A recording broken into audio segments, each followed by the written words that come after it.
នៅសារធាតុញៀនដែលបានធ្វើការដុតបំផ្លាញនេះមានគិតជាតម្លៃសរុបប្រមាណជាង7,500 លានដុល្លារប៉ុន្តែ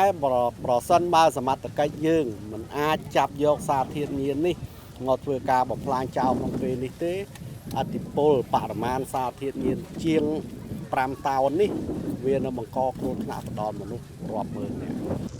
ជាឆ្នាំផងនៅសាលាដំបងទីក្តីភ្នំពេញផង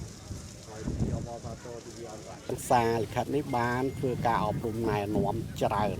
ក្នុងការដាស់តឿនក្រើនរំលឹកស្មារតីប្រជាពលរដ្ឋជាពិសេសគឺយុវជនឲ្យស្ថិតនៅឆ្ងាយពីគ្រឿងញៀនហើយខិតខំប្រើប្រាស់កម្លាំងនិងធម៌ពលដើម្បីការពារសុខភាពដើម្បីបន្តការរៀនសូត្រប្រកបដោយភាពច្នៃប្រឌិតតាមរយៈការនិយាយថាទេចំពោះគ្រឿងញៀន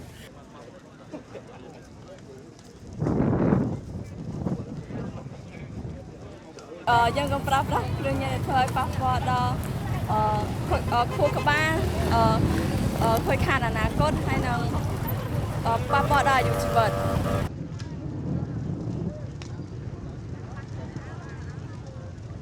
យើងគួរជៀសឆ្ងាយពីគ្រឿងញៀនអត់ត្រូវទៅពាក់ព័ន្ធជាមួយគ្រឿងញៀនវាអាចបំផ្លាញអនាគត